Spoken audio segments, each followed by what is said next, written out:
Hercule Poirot and the Clocks That Lied. Chapter 1.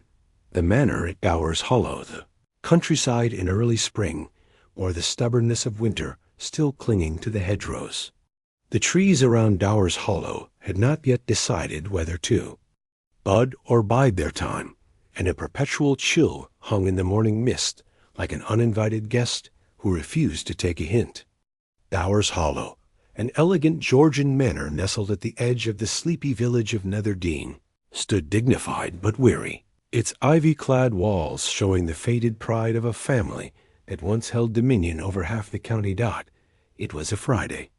Precisely 8:15 a.m., when Mrs. Claudia Willoughby descended the main staircase in her habitual fashion, gloved hands lightly grazing the polished banister, back straight, chin held with noble resolve. She had been mistress of Bowers Hollow for nearly 30 years, and if the estate had weathered time, so too had she. Not without resistance, of course. Her hair, coiffed and silver, was always neat. Her voice clipped and composed, the sort that didn't ask questions but expected answers. The drawing-room clock chimed 8:30. Odd, she thought. The same clock had struck the hour not 10 minutes ago. She paused by the door, her gloved fingers briefly resting on the frame. "Margaret," she called, her voice echoing into the hall. A younger woman emerged from the dining room, apron slightly stained with flour, her dark curls pinned loosely under a kerchief. Margaret Wetherall, the housekeeper's niece, had come to Bowers Hollow only 6 months earlier, but already moved with a quiet familiarity. "Yes, madam? Has someone tampered with the drawing-room clock? I heard it strike 8. Then again. Just now?" Margaret hesitated. "No, madam, not to my knowledge." Mrs. Willoughby pursed her lips. "See that Mr. Angus attends to it. I will not have time play games in this house." But time, as it happened, had already begun to misbehave. By mid-morning, the household was in its usual rhythm. The housekeeper, Mrs. Raleigh, was issuing her brisk instructions below stairs. The gardener was seen trimming hedges near the east lawn, and Mr. Angus, the butler, thin as a winter birch and twice as upright, was polishing the silver tray. For luncheon. The first sign that something was amiss arrived at 11:42 a.m. A shriek, shrill, desperate, unmistakably Margaret's, echoed from the west wing. Mrs. Willoughby rose from her writing desk in a flurry of silks. Mr. Angus abandoned the tray and practically floated toward the sound. Doors opened, steps converged. The entire household followed the voice to the clockroom. So named for its peculiar collection of timepieces, grandfather clocks, carriage clocks, a French ormolu, even a maritime chronometer. It was the oddity. Of late Mr. Willoughby, who had once insisted that a man who mastered time had mastered death.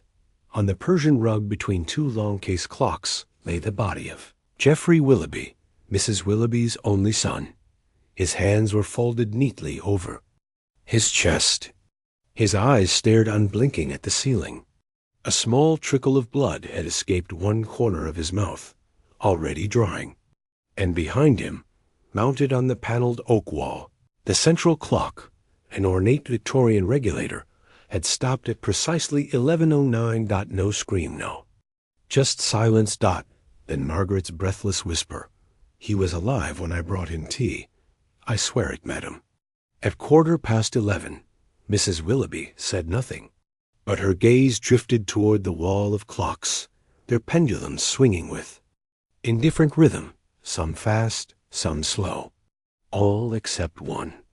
The police arrived within the hour, led by Inspector Lestrade, not of Scotland Yard fame, but his more provincial cousin from the Devonshire Constabulary.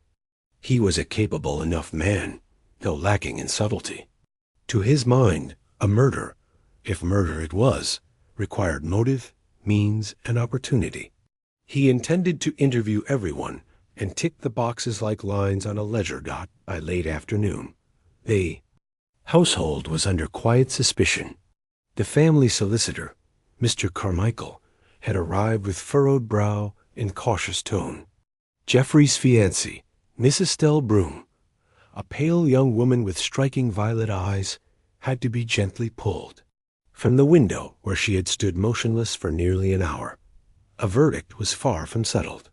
No weapon had been found, no sign of forced entry, no struggle, and yet something felt, designed, and that night, as the house settled into uneasy quiet, a letter was posted by Mr. Carmichael to an old acquaintance in London. To Monsieur Hercule Poirot, Flat 203, Whitehaven Mansions, London, *, My dear Monsieur Poirot, a matter most perplexing has occurred at Dowers Hollow. I would not write to disturb you, were it not so very curious. A death, apparently peaceful, yet surrounded by stopped clocks and irregular timepieces. The young man, Geoffrey Willoughby, had no known enemies. His mother is a proud and difficult woman, but no more than society demands. There are whispers of inheritance, of course. Always are. I do hope you might consider a short visit. The clocks, they do not lie. But they are not telling the truth either. Yours sincerely, R. Carmichael, ESQ. In a quiet flat in London. A man with an immaculate mustache stirred a second spoon of sugar into his tisane. He glanced at the envelope with interest, the handwriting. Familiar. Ah, murmured Hercule Poirot. It appears that once again the time has come. He smiled. Let us see what mischief the clocks have wrought, n'est-ce pas? Chapter 2.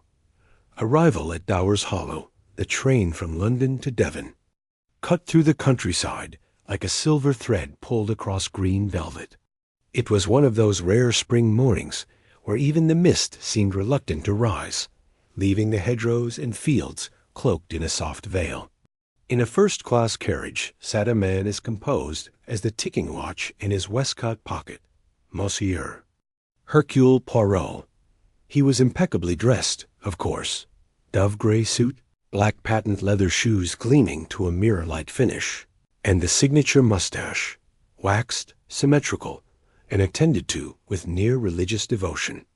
Across from him sat Captain Arthur Hastings, red-haired, sun-tanned from his recent return from Argentina, and faintly puzzled.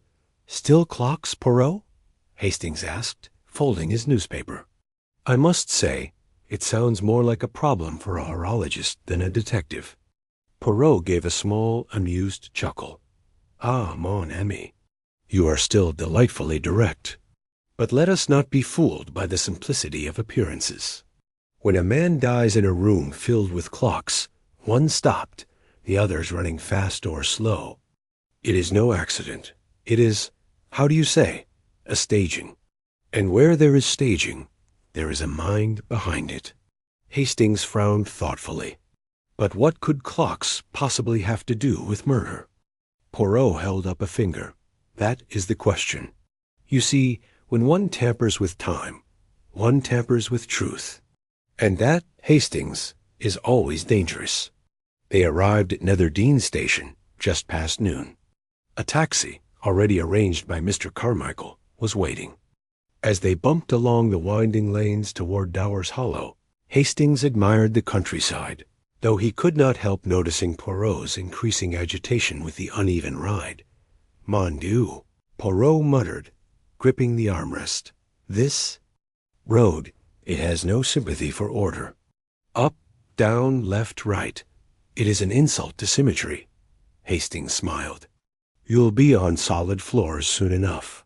They arrived at the gates of Dowers Hollow, wrought iron, flanked by crumbling stone pillars, the initials WW, faded with age. The manor itself emerged from the trees like something from a former century, large, cold, dignified, and oddly still. Hastings noted how the windows reflected not the sunlight, but rather their own vacant gloom. They were greeted at the entrance by Mr. Angus, the butler, who, upon seeing Poirot, blinked as though encountering a legend he wasn't quite prepared to meet in person. "Monsieur Poirot," he said with a stiff bow, "Mrs. Willoughby is expecting you." Inside the house had the hush of a library in morning. A ticking echoed somewhere, faint, persistent, unsettling. Poirot noticed it instantly. "You have many clocks here, yes?" he asked, his voice soft but exact. "Yes, sir." The late Mr. Willoughby was something of a collector. The clock room, especially over 24 timepieces. Were they functioning properly before his death? "That's just it, sir," Angus replied. "They were 2 o'clock. But on the morning Master Geoffrey was found ... some were off. One had stopped completely, the regulator on the north wall." Poirot nodded slowly. "Curio." Mrs. Willoughby awaited them in the blue drawing-room.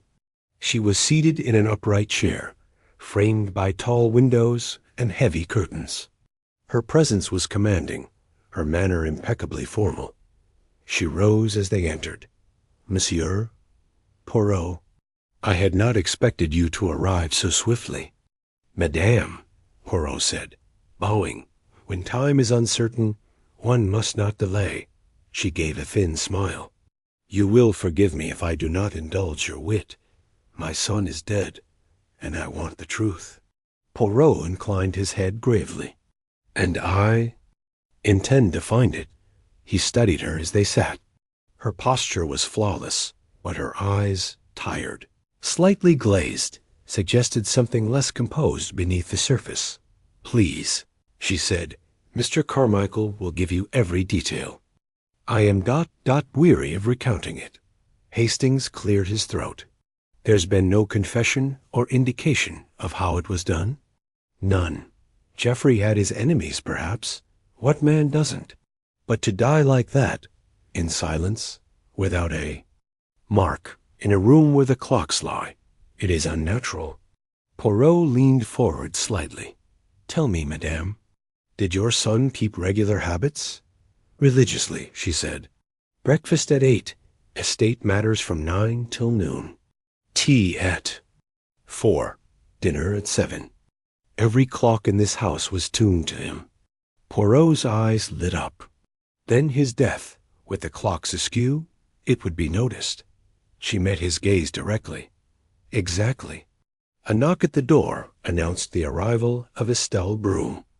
Poirot turned to observe her discreetly as she entered, tall, slight, in mourning black. Her beauty was not dramatic, but haunting. The violet eyes Hastings had mentioned seemed heavy with more than grief. Guilt? Perhaps, or fear. "You wish to speak with me?" she said, her voice low. "Oui, mademoiselle," Poirot said gently. "Only a few questions, if you are well enough." She nodded and sat. Poirot's questions came like whispers, as if each word might unsettle the very air. "You were engaged to Geoffrey Willoughby?" "Yes." "When did you last see him?" "The evening before. After dinner. He walked me to my room." "Did he seem troubled?" She hesitated. "No, not outwardly, but inwardly?" She blinked. There had been a letter. From someone he hadn't heard from in years. Poirot's eyes narrowed. "Who?" "I don't know. He wouldn't say, 'A woman?'" She flinched, then recovered. "I believe so, yes." Poirot leaned back. "And what of the clocks?" She looked up. "I hate them." Geoffrey said they reminded him that nothing was ever permanent, not even love. Poirot nodded slowly, then stood. "Merci, mademoiselle. That will be all, for now." As Estelle exited, Poirot turned to Hastings. "Mon ami," he said quietly, "this case is not about time. It is about control. Someone here does not merely wish to obscure the hour of death. They wish to rewrite it." Chapter 3. The Room of Silent Witnesses. It was not long after luncheon, a quiet affair during which not a soul at Dower's Hollow seemed capable of engaging in anything beyond monosyllabic civility, that Poirot expressed his desire to see. The scene of the crime got Mr. Angus, ever correct and careful, led them through the winding corridors of the west wing to the clock room. The manor's stillness was more pronounced here. as though the house itself were holding its breath. Entered first, his footsteps soundless on the thick rug. Hastings followed, noting the odd, almost reverent hush that seemed to inhabit the room. A long bank of windows filtered pale daylight across rows of clocks, all shapes, all sizes. Their faces stared blankly like masked witnesses at a secret trial. Poirot stood very still. "This," he said, "is not merely a collection. It is an obsession." The room was spacious, wood-paneled, lined with glass-fronted cabinets and built-in shelves that bore clocks from every era. A Renaissance bracket clock from Florence, a Swiss skeleton timepiece, several French portico clocks, and 3 commanding grandfather clocks spaced evenly along the rear wall dot. In the center of the room stood a small mahogany table and a wing-back armchair. The place where Geoffrey Willoughby had taken tea, written letters, and evidently drawn his final breath. Poirot approached the main wall. Above the wainscoting, mounted precisely between 2 tall cases, was the regulator, its lacquered wood casing polished to a mirror sheen, its brass pendulum still. "This is the one," Angus said softly. "It had stopped when we found him." The time read 11-0-9, yet the others were ... off, some fast, some behind. Poirot reached forward, but did not touch. He merely observed. "Clocks," he murmured, "are machines of truth. They do. Not err unless made to. Hastings, what does this suggest to you?" Hastings frowned. "That someone tampered with them?" "We, but more than that. To tamper with clocks is to tamper with perception. The killer did not merely wish to hide when the death occurred. They wanted everyone to question the very concept of when." He turned to the butler. "Mr. Angus, who has access to this room?" "Only Master Geoffrey, Madam, myself, and occasionally Miss Broom. No one else came here regularly." Poirot gestured. "And the door? It locks from the inside. But the key was on the writing desk when he was found, not in the lock." "Interesting," Poirot murmured. He circled the room like a professor with a classroom of ticking pupils. At the writing desk, he bent down to examine the objects left undisturbed: a silver letter opener, an inkwell, 2 fountain pens, and a tea tray with an untouched biscuit. "Where is the cup?" Poirot asked suddenly. Angus blinked. "Sir?" "There is no teacup. There is the tray, the saucer, the biscuit, but no cup." Angus swallowed. "It was removed. Miss Wetherall took it away. She found him." Poirot arched a brow. "She did not think it important to preserve the scene?" "She panicked, sir." "Ah," Poirot sighed. "A terrible habit in a household staff. Panic is the enemy of truth." Poirot took one final turn about the room. "Hastings, do you notice the placement of these clocks?" Hastings glanced around. "They single quotes read ... symmetrical? More than that. They are measured. Each clock has been arranged in relation to another. A room this precise does not allow randomness. Which means if even one clock is slightly askew, it is either error or message." Poirot's gaze drifted to the Persian rug, still faintly creased where Geoffrey's body had lain. "And what do you make of the position of the body?" Hastings shrugged. Folded hands, eyes open, peaceful, almost as if he lay down willingly. "We, but he did not. That, I believe, is the killer's touch, not of mercy, but of design." At that moment, the door creaked slightly, and Margaret Wetherall appeared in the hallway, her face pale. "Monsieur Poirot," she said, I didn't mean to interrupt, but you asked about the teacup." Poirot turned, eyebrows raised. "In the scullery," she said. "I washed it. I thought I was helping." Poirot moved toward her with a gentleness that surprised Hastings. "Mademoiselle, You were the last person to see Monsieur Geoffrey alive, yes? She nodded. Yes, I brought the tea. At 11:15. I remember because the grandfather clock had just struck once. And did he say anything? She hesitated. He looked ... distant, like he was thinking hard. He asked me if there had been any post. I said yes. A letter had come, but I'd given it to Mrs. Raleigh. Poirot's eyes narrowed. A letter again. Yes, she said. He looked disappointed, as if expecting something else. Merci, mademoiselle. Margaret lingered.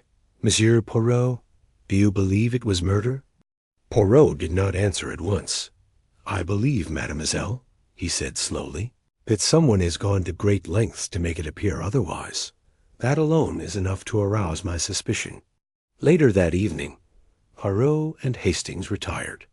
To the guest wing. A fire was crackling in the hearth, and Hastings sat nursing a brandy, while Poirot stood at the window, watching the last of the light drain from the horizon. Do you think the letter is the key?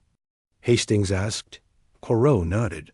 The letter, the missing cup, the frozen clock, and the man who was, by all accounts, perfectly healthy, dead without struggle, poison, or trace. But if there's no mark, no weapon, no motive, Poirot turned slowly.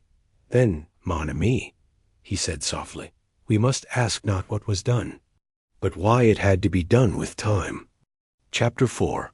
The questions begin. The following morning dawned bright and blue, a misleading sort of weather.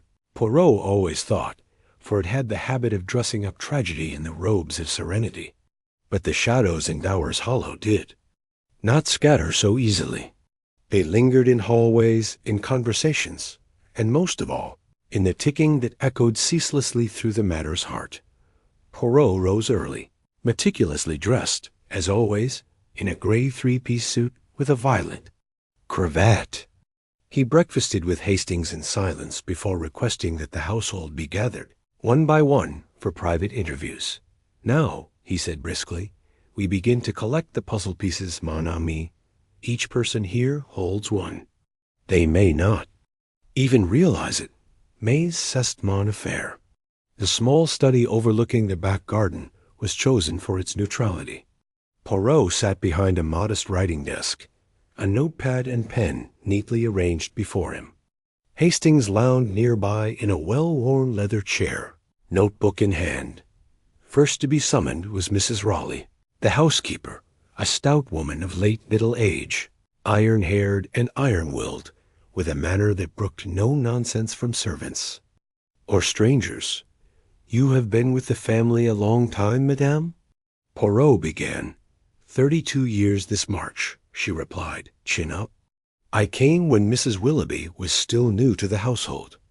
You knew young Geoffrey from infancy? She softened slightly.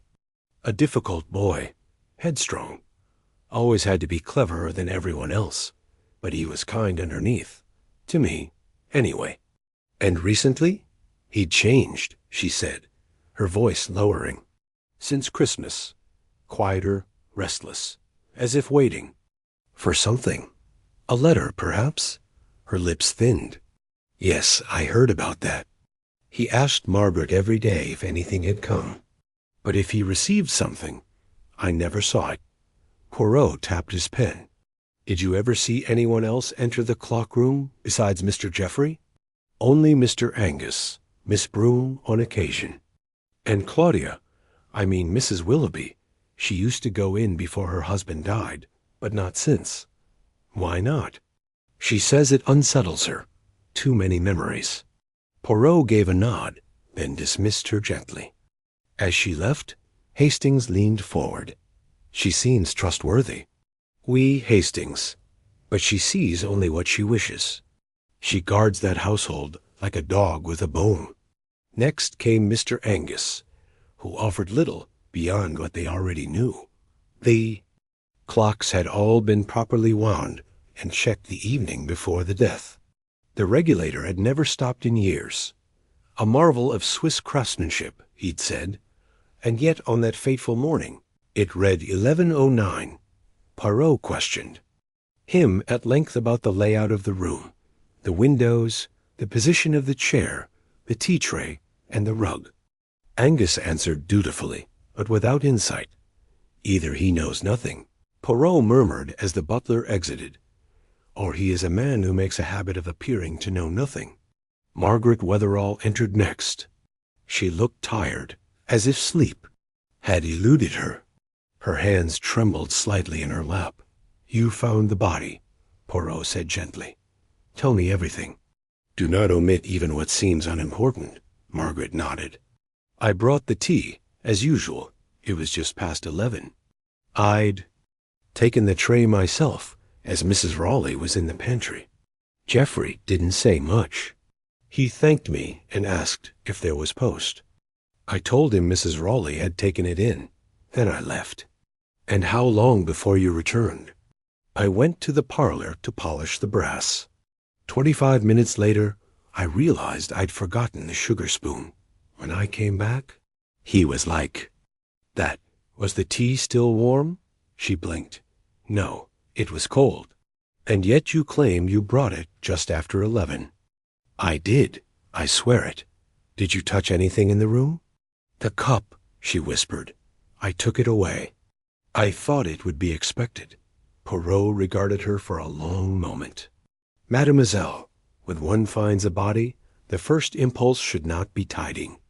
"None. There is something you are not saying." She stared at her lap. Poirot leaned in slightly. "Did you see someone else that morning?" She looked up sharply. "No. I mean, I passed Miss Broom in the east corridor, but that's all." "He made a note and dismissed her." Hastings frowned as the door closed behind her. "She's hiding something." "Yes," Poirot said softly. "The question is whether it is guilt or fear." Estelle Broom entered like a shadow, her dress black as coal, and her expression unreadable. She did not sit until invited, and even then perched like a bird ready to flee. "Mademoiselle," Poirot said gently, "I ask only for honesty. What was your relationship with Geoffrey in truth?" She hesitated. "We were engaged." But were you in love?" She looked away. I believe he was too, once. But he changed. Over the past months, he grew distant. He spoke often of clocks, of time. He would spend hours in that room, reading old letters, writing in his diary. "His diary?" Poirot's eyes brightened. "Has it been found?" She shook her head. "No. I asked Mrs. Willoughby. She said the police found no such thing." Poirot made a note. "And this letter? You believe it was from a woman?" "I do." "Why?" "Because he looked guilty when he read it, as if it awakened something." Poirot leaned forward. "And did you ever suspect him of infidelity?" She flinched. "Not until then." He studied her in silence for a moment. "Where were you at 11:09 that morning?" She blinked. "In the library. Can anyone confirm this?" She hesitated. "No, I was alone. Merci, mademoiselle." As she left, Hastings exhaled. "There's more than one lie in this house, Poirot." "Indeed," Poirot said, rising to his feet. "And we must now speak with the one person who believes themselves above suspicion, the matriarch." Mrs. Claudia Willoughby entered last, regal and calm, her cane clicking against the floor as she took her seat. "I assume you intend to question me like the others," she said dryly. "Only, if you consider yourself among them," Poirot replied with a polite smile. Her eyes narrowed. "What do you want to know?" "Everything. But we shall start small. Did you see your son the morning he died?" She paused. "Briefly. He came to breakfast late, said he had a headache, then left for the clock room. Did he seem disturbed?" She gave a chilly smile. "Geoffrey was always disturbed by something, his conscience most of all." "Ah," Poirot said softly. "And did he mention a letter?" She stiffened. "If he did, it was none of my business." But perhaps it is. Now she rose. Monsieur Poirot, I am not accustomed to being interrogated. I agreed to your presence, not your insolence. Poirot stood, bowed. Forgive me, madame. I ask only because I believe your son's death was a message, one tied not only to time, but to family. She studied him coldly. Then perhaps you should ask yourself what sins my son inherited, and what debts he left unpaid. She turned and exited without another word. Poirot stood still for a long moment, the ticking from the hallway clocks punctuating the silence. Then he said quietly, Hastings, this house is not mourning, it is waiting. And time, I think, is running out. Chapter 5. The Red Herrings. The following day, the village of Netherdean remained abuzz with whispers, though no one said anything aloud near the manor gates. Dowers Hollow was a place people admired from a distance for its grandeur, its lineage, and now its scandal. Inside the manor, Hercule Poirot walked slowly through the great hall, his gloved hands behind his back, his eyes drifting not. Only across the decor, portraits of pale-faced ancestors and centuries-old furniture, but also, occasionally, to the clocks. There were two in the hallway alone, both telling slightly different times. In a house like this, he murmured to Hastings, even the walls have opinions. They were heading to speak with the village doctor, Dr. Emerson, who had examined Geoffrey Willoughby's body on the day of his death. He was not the coroner, but he was the first medical professional on the scene. They found Dr. Emerson in the drawing room, sipping coffee and leafing through an issue of Country Life. He stood immediately at their arrival, a spare, leathery man of perhaps 60, with the deep crow's feet of someone who had smiled through countless unpleasant revelations. Monsieur Poirot, he said, offering a firm handshake. I'm told you don't believe in natural deaths. I believe only in evidence, Doctor, Poirot replied with a smile. And your initial opinion was inconclusive? Dr. Emerson nodded. Heart stopped, that's all we know.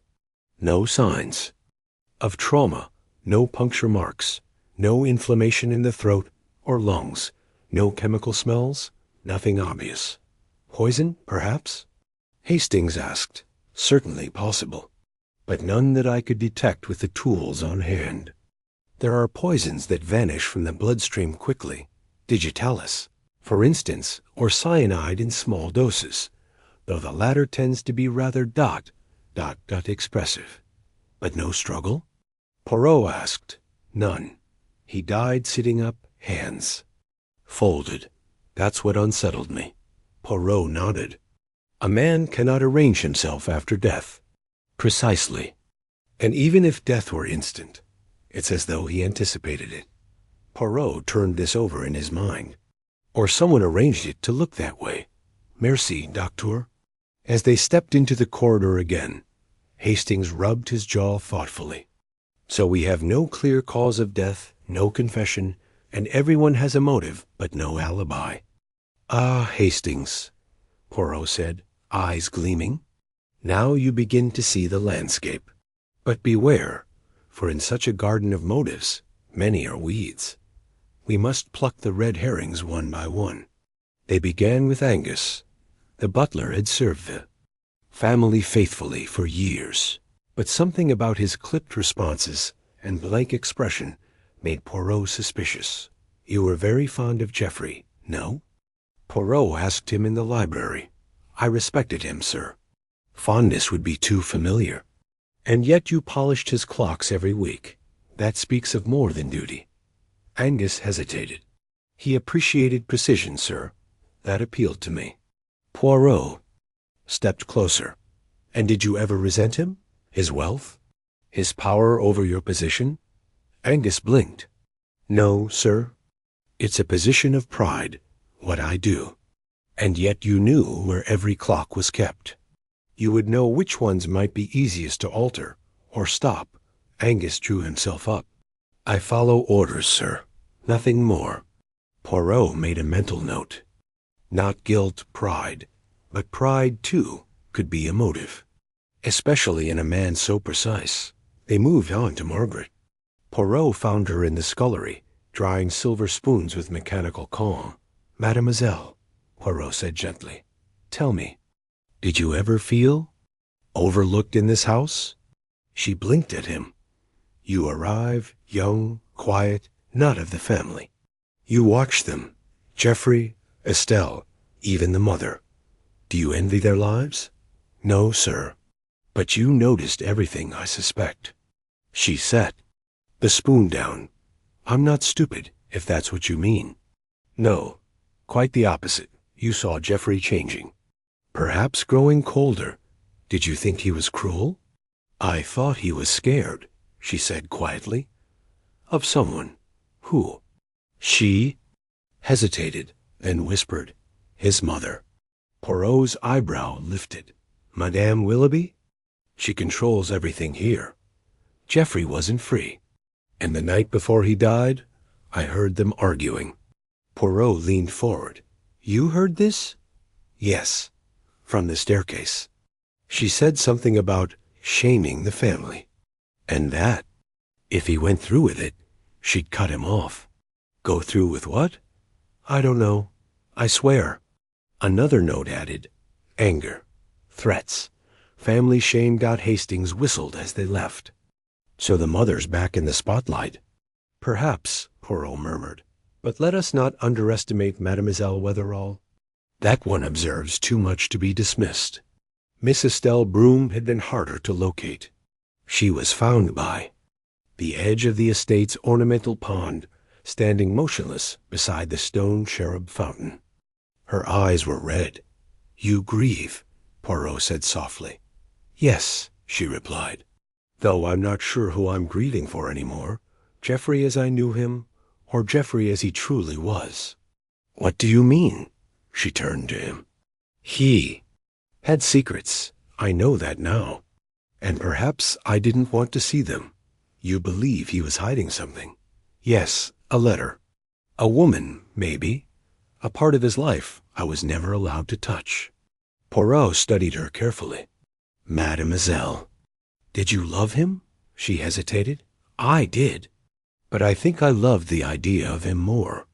And yet, you stand here alone, not with the others. Why?" She bit her lip. "Because I don't belong here. I never did. Claudia hated me. Geoffrey's friends mocked me. Even the servants, they whispered. Then why remain?" She looked up. "Because I needed this. Life. I was tired of scraping for dignity." "Was it worth Geoffrey's death?" She flinched. "Don't ask me that." Poirot gave a small nod. "Forgive me, mademoiselle. I ask because one of you here did not think it too high a price." That evening, Poirot sat alone in the study, gazing at a large map of the house. Clock positions were marked in ink, names beside each room. A web of time and intention. Hastings joined him with a drink in hand. "You suspect everyone." "Mais oui," Poirot said. "That is the only way to find the one who lies." "And the clocks?" Poirot tapped his pencil against the diagram. "Still inconsistent. One fast, one slow, one stopped. Each telling a different story, like our suspects." Hastings sighed. "We're no closer than we were." "Oh, but we are," Poirot said quietly. "Tonight I shall set a little trap." "A trap?" Poirot smiled thinly. "Time is a strange thing, mon ami. It reveals everything eventually." Chapter 6. A clue and detail night fell over Dower's Hollow with a weight of velvet. Wind stirred in the ancient yews along the gravel drive, and the old house creaked softly, as though, somewhere deep in its bones, it remembered something it wished it had forgotten. In the guest wing, Hercule Poirot stood before his mirror, adjusting the cuffs of his immaculate shirt. His mustache, waxed to perfection, gave no hint of the quiet storm forming behind his eyes. "Hastings," he said without turning, "tonight I shall take a small walk. Alone. Hastings, seated near the hearth with a brandy in hand, frowned. Poirot, I don't think Mrs. Willoughby would approve. This house isn't exactly built for midnight strolls. Poirot gave a slight smile. Non, mon ami, but the truth is, not always polite, nor does it wait for permission. He departed silently. The clock room was dark. Poirot lit a single candle, the flickering flame casting long shadows across the walls of silent timepieces. He stood still in the center, eyes closed, listening, not to sound, but to silence. Was then he noticed it. A draught, faint, unnatural. The room had no open windows, yet there was the whisper of displaced air near the south wall. He followed it, candle held low. There, behind one of the heavier grandfather clocks, a tall, ornately carved piece imported from Bavaria, he found a hairline crack in the wall paneling. Upon closer inspection, it was clear that the clock had been moved recently. Its base rested on faint scratch marks across the floorboards. Poirot gave a small, approving nod. "'Twas been."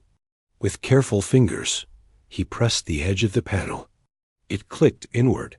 The panel creaked open on hidden hinges to reveal a narrow corridor, dark, dusty, and unused for decades. A servant's passage, no doubt, long forgotten by most. It extended toward the east wing. Poirot stepped back into the room, eyes gleaming. "Someone has lied," he whispered.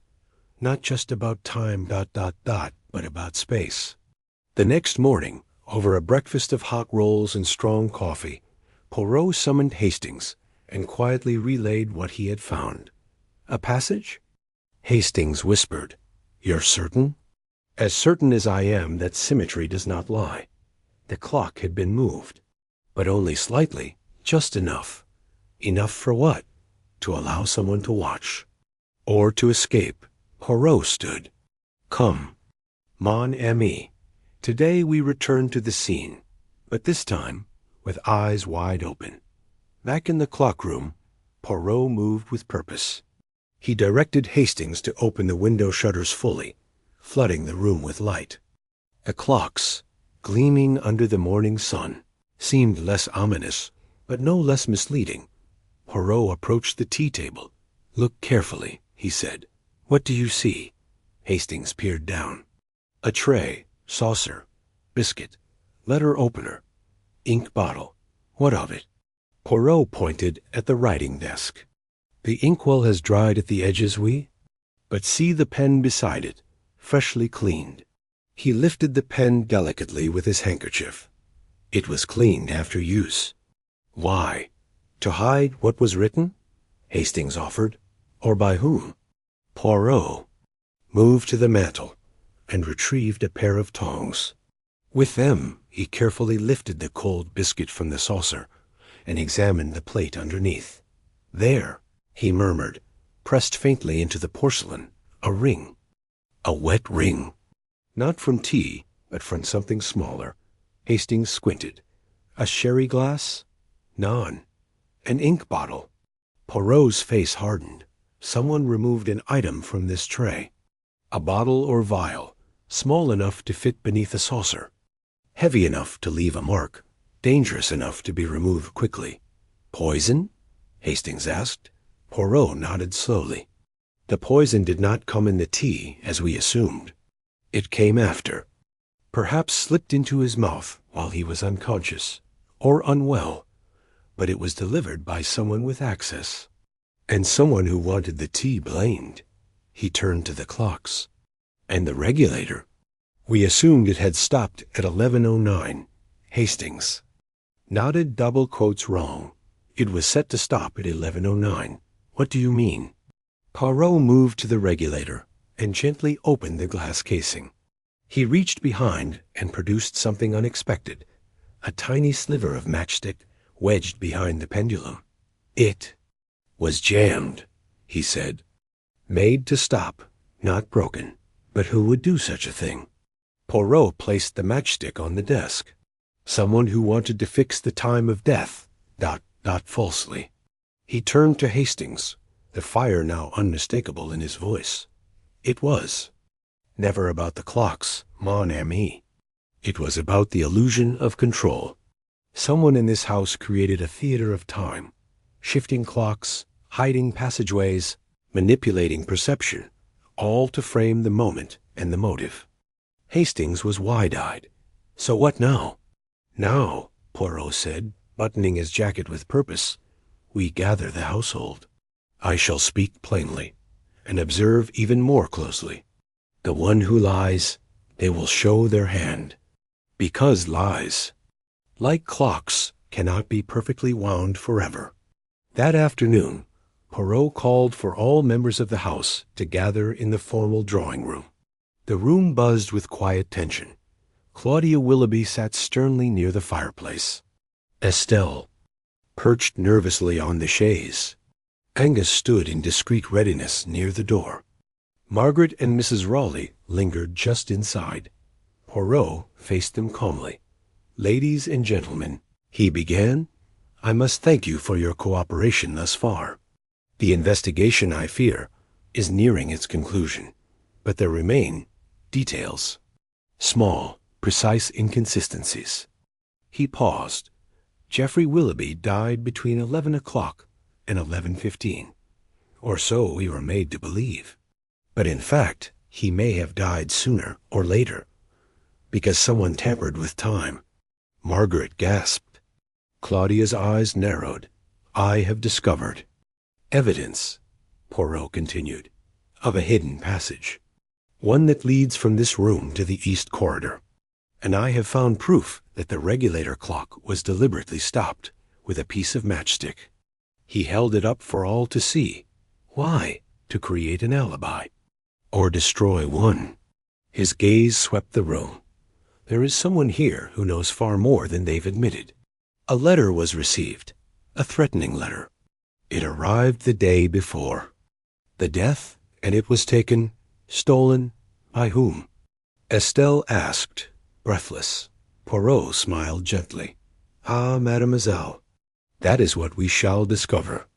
But one thing is certain. Geoffrey Willoughby did not die peacefully. He died betrayed. And tomorrow, when we reconvene, I shall name the one who orchestrated his final hour. He paused by the door, turning back one last time. And when I do, they will have no time left to lie. Chapter 7. More lies surface a thick mist blanketed Dowers Hollow the next morning, cloaking its sweeping lawns and clipped hedgerows in ghostly stillness. The house, already steeped in tension, now seemed entirely cut off from the world, a lonely island adrift in time dot in the breakfast room. Only Poirot, Hastings, and a stiff Mrs. Raleigh were present. The others, it seemed, had opted to take their meals privately. Curious, Poirot murmured as he stirred his coffee. On the day when the truth begins to breathe, half the household develops a sudden appetite for solitude. Guilt does. Funny things, Hastings muttered. Estelle looked dreadful yesterday. I wouldn't be surprised if she vanished altogether. Poirot tapped his spoon neatly against the rim of the cup and stood. Come, Hastings. The performance is over. Now the secrets begin to run like spilled ink. Their first conversation of the morning was with Claudia Willoughby. She received them in the small conservatory, an elegant room of overgrown roses and dust-covered chairs. She stood near a tall potted camellia, her eyes steady. You said you'd come with questions, she said. Ask them, and be done with it. Madame, Poirot began, on the evening before your son's death, you argued. She did not blink. We disagreed. Poirot stepped forward. About what? His intentions. What intentions? She pursed her lips. To change his will. There was silence. Continue, if you please, Poirot said, his tone gentle but firm. He planned to marry Estelle, hastily, privately, and then divide the estate between them. I warned him that a rushed union would bring scandal, but he had grown defiant. Poirot tilted his head. So you threatened to disinherit him? I reminded him that my husband left control of the estate in trust, to be jointly administered. Geoffrey could not act alone. He hated that. And the letter he received, did you read it? No, but I know who sent it. Poirot's. Eyes gleamed. Indeed? His former lover. A woman from years ago. One of those entanglements one regrets only when it becomes inconvenient. She threatened to expose their affair unless he resumed contact. Blackmail? In everything but name. And did you confront Geoffrey about it? I did. He denied it, but his hands trembled. That was all the confirmation I needed. Poirot looked at her for a long, searching moment. Merci? Madame, you have been very illuminating. As they turned to leave, she added without emotion, Estelle knew, of course, but she would never admit it. Her pride is too fragile. Later that morning, Poirot sought out Estelle Brun. He found her in the old music room, seated at the grand piano. Her fingers idled on the keys, producing the faintest, broken melody. You are troubled, mademoiselle, Poirot said softly. She didn't look at him. I feel as though I'm being punished for a crime I didn't commit, or for one you enabled. Her eyes darted to him. Tell me, Poirot said, seating himself on the bench beside her, did you know about the letter? She said nothing. You knew, he continued, because you found it, or perhaps read it before Geoffrey did. Still silence. You burned it, didn't you? Her hands curled into fists on the keys. He had told me it was over. That she meant nothing, that he loved me. But when I saw her name, I knew he'd lied. Poirot said nothing. I didn't confront him. I couldn't. I left the letter on his writing desk and walked away. I thought if he truly loved me, he'd tear it up himself. And instead, he hid it, denied it. And then the next morning he was dead. Poirot nodded slowly. You may not have delivered the fatal blow, mademoiselle, but you were its herald. She looked at him, eyes damp. Do you think I wanted him dead? No, he said, standing. But perhaps someone else feared what he might do, to them or for you.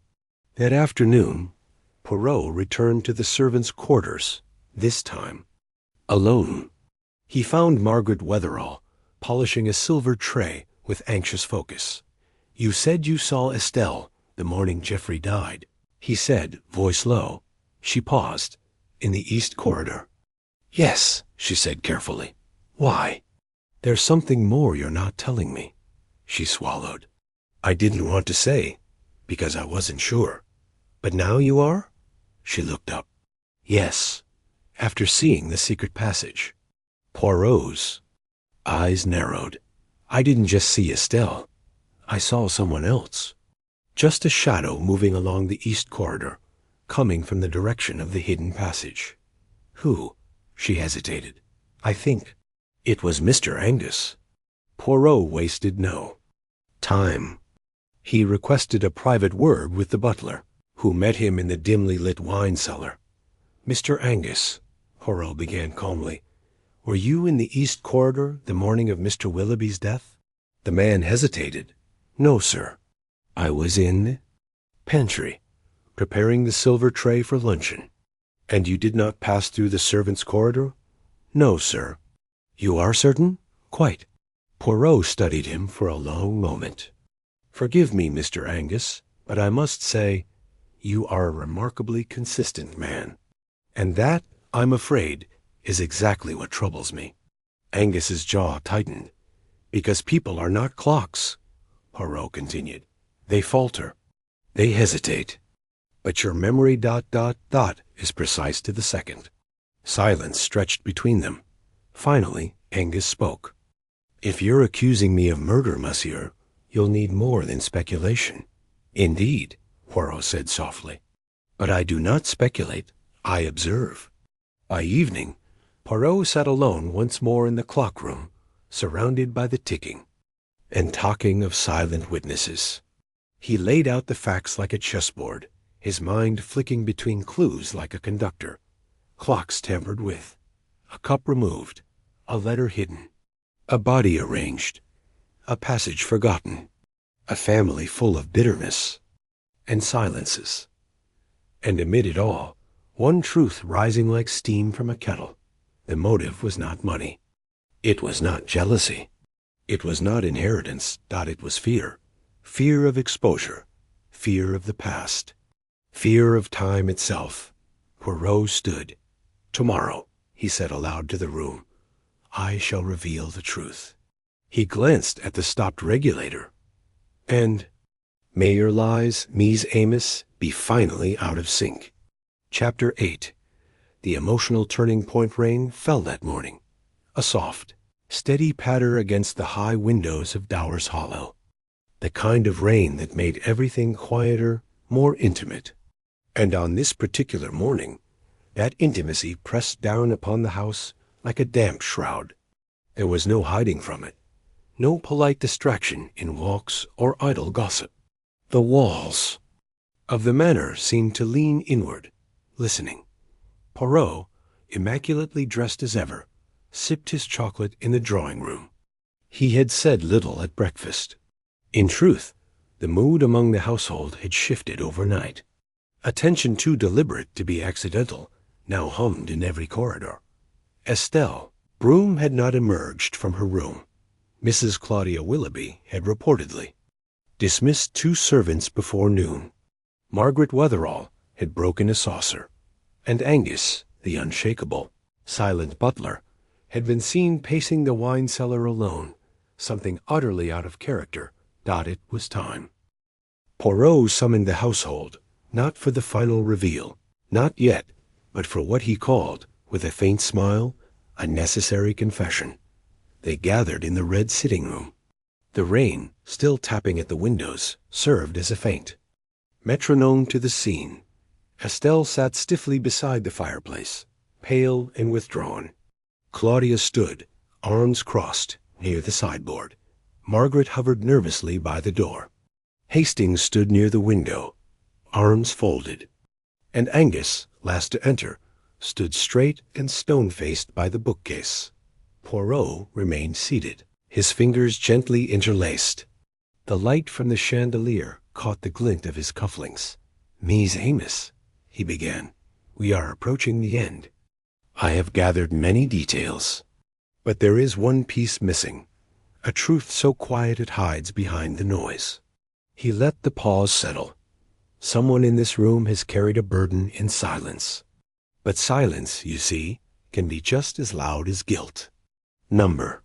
One moved. He turned toward Estelle. "Mademoiselle Broom, I must ask you again. Did you speak to Geoffrey the night before he died?" Her mouth opened, then closed. "No," she whispered. "No, I didn't." Poirot leaned in gently. "That is not true. I told you. You left a letter on his desk. You suspected him. You feared losing him." Her composure cracked. "I loved him." "Did you?" Poirot asked softly. "Or did you love who you believed he could become?" Tears welled in her eyes. She looked away. Poirot now turned to Claudia. "Madame Willoughby, your son wished to marry a woman you did not approve of. He also wished to make a change to his. Will," her voice was icy. "He was impulsive. You threatened to cut him off. I warned him of scandal. And the letter, did you read it?" Her jaw flexed. "I knew enough. It was from her." Poirot tilted his head. "Who was her, madame?" Claudia's expression darkened. "Helena Bryce." There was a collective stillness in the room, a name hanging like a blade in the air. Poirot's voice softened. "His former lover." "Yes, and you knew of her?"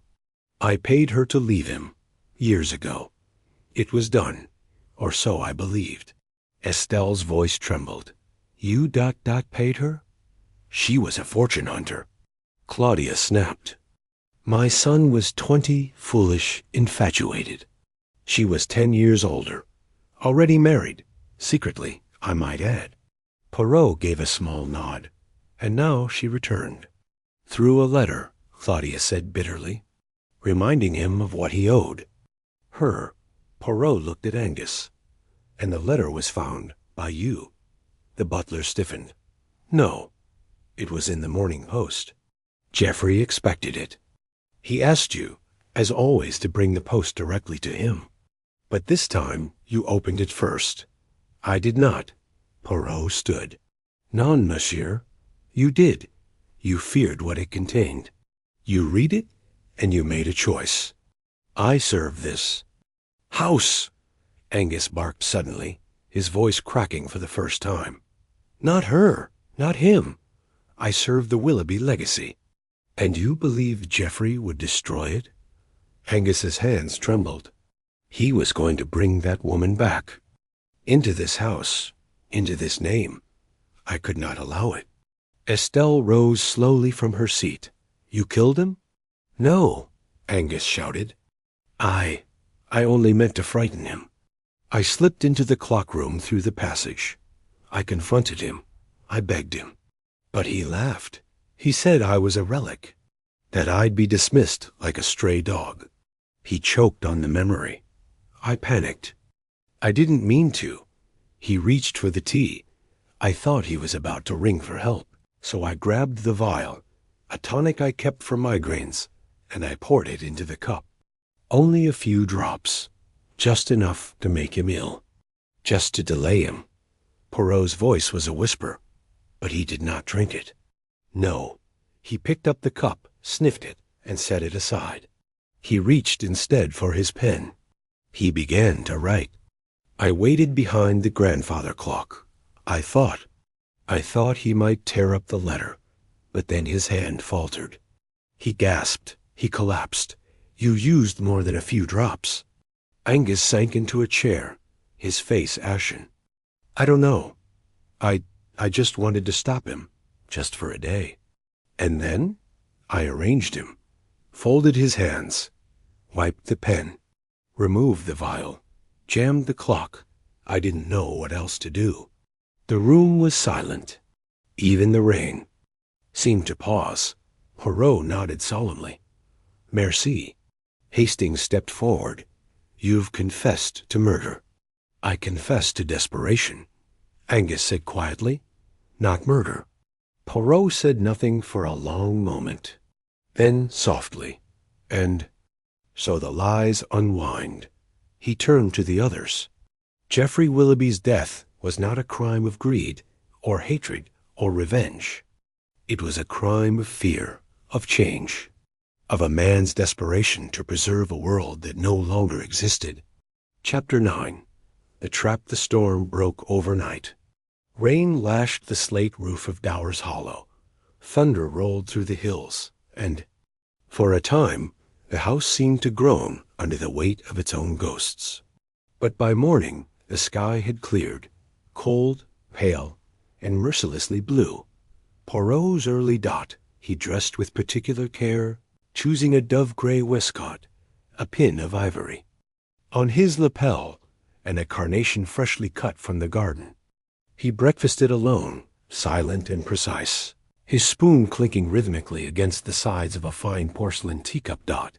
It was, he thought, a perfect morning for revelation, that by noon the great drawing-room had been prepared.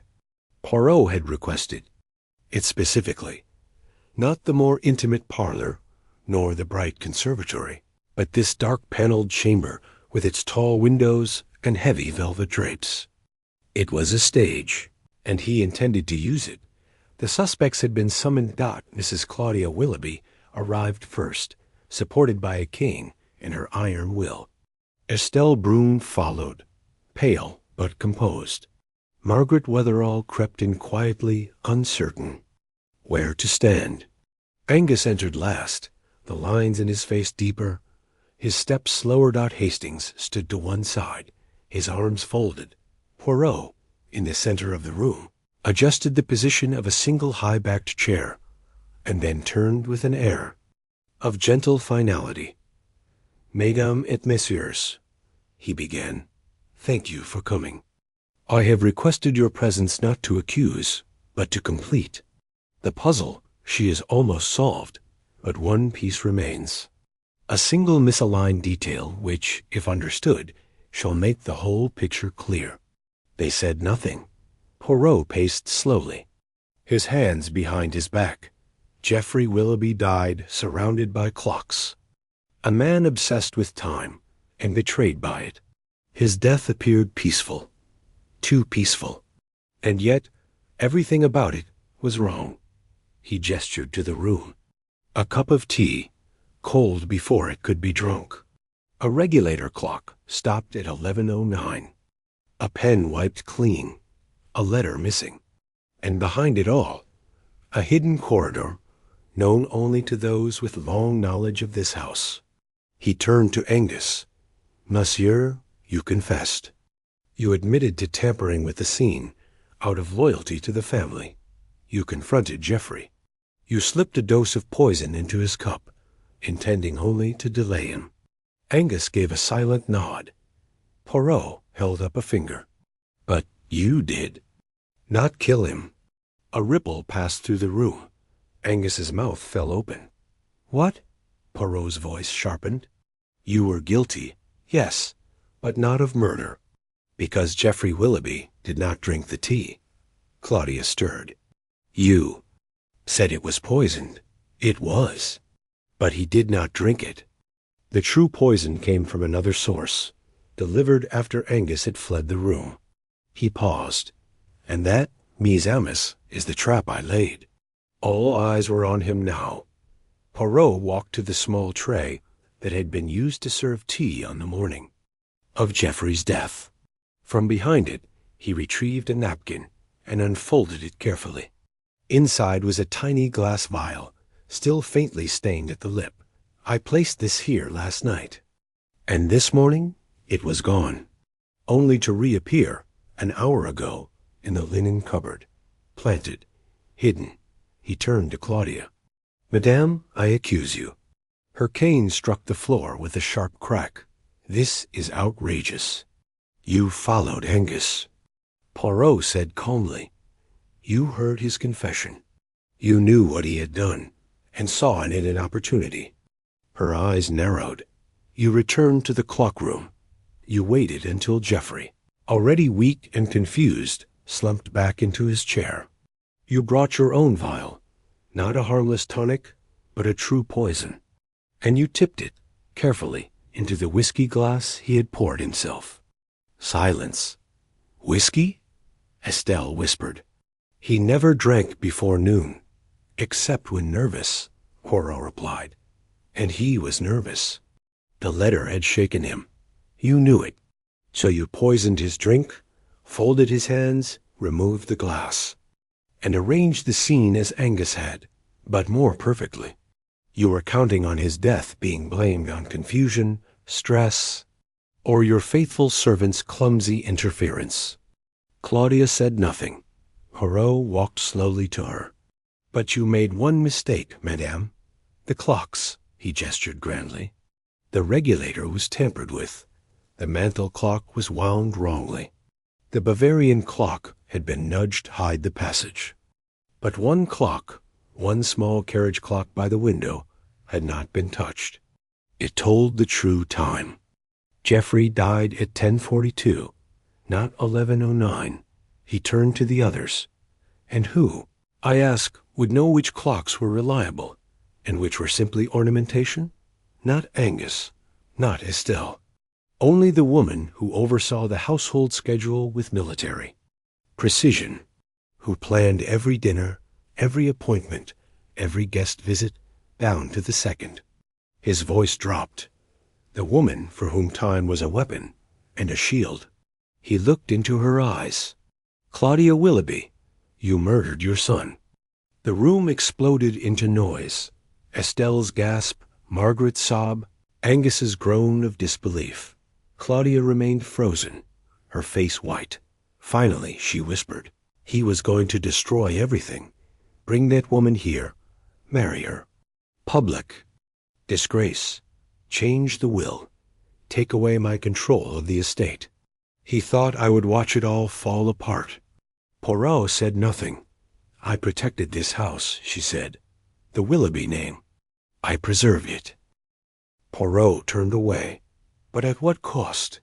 Estelle said, her voice low, You preserved a house of ghosts. Later that day, the police arrived. Claudia Willoughby was taken into custody without resistance. She neither protested nor wept. Poirot stood alone in the clockroom as they led her away.